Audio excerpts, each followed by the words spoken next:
You don't need permission to change, because whether you like it or not, you are not the same person you were 6 months ago or a year ago. And that deserves an honor, not an apology. It's easy to miss though, isn't it? How much you've actually shifted, how different your priorities feel now, the way your energy reacts to certain people or certain rooms, or the pull to leave conversations earlier, the silence that you crave more than the validation that you used to chase. And that's not you being distant, that's you evolving. But when your environment doesn't shift with you, you start questioning if the change is even real, or even if you're worth it. You start to fit the new you into old settings and calling it growth. But here's the cost. Every time that you downplay your own evolution just to make others comfortable, you are fracturing your own integrity. You're delaying your own momentum. You teach your nervous system that expansion is unsafe. And you don't owe consistency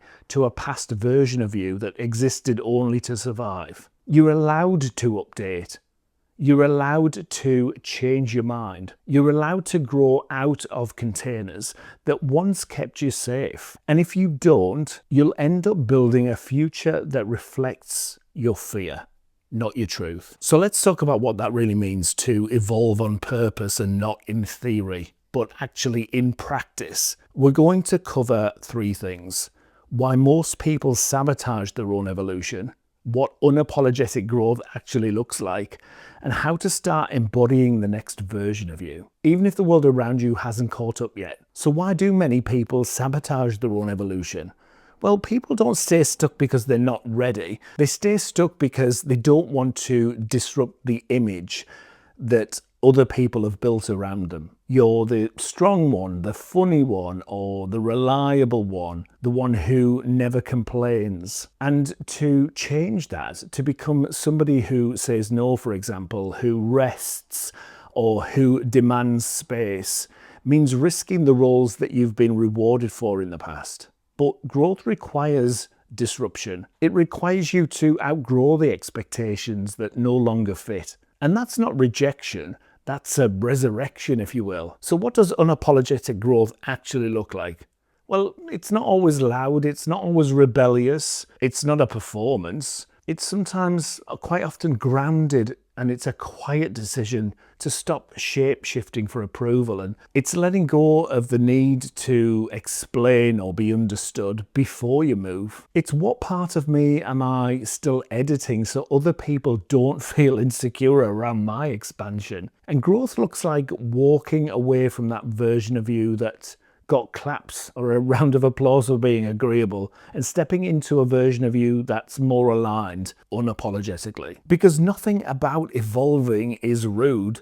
What's rude is to ask someone to stop shrinking so we don't have to change our perception of them. So how do you start embodying this next version of you? Well, here's your anchor. Start living like that version of you already exists inside. Not the one that keeps explaining away, but think about this. Ask yourself, where am I still over-explaining my decisions? Who do I keep managing emotionally just so I don't feel guilty about changing? Or what would I do differently if I truly believed that I was allowed to change without needing to justify it? Then pick one tangible action that belongs to that next version of you. Maybe it is setting a boundary, or maybe it's staying silent when you'd usually overcompensate. Maybe it's walking into a room differently, not louder, but clearer. And clarity is magnetic. And when you start moving from clarity, you stop chasing understanding and you start attracting alignment. That next version of you is already in motion. And the only question is, will you meet him there where he's going? Or will you keep pulling him back to where it felt safer? You don't have to rush, but you do have to be honest.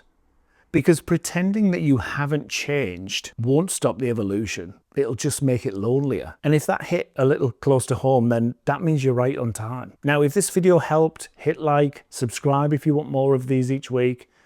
And if you're ready to evolve with others who get it, my school community is open when you are. You don't have to do it alone, and you don't have to do it quietly. Links in the description, and I'll see you in the next video.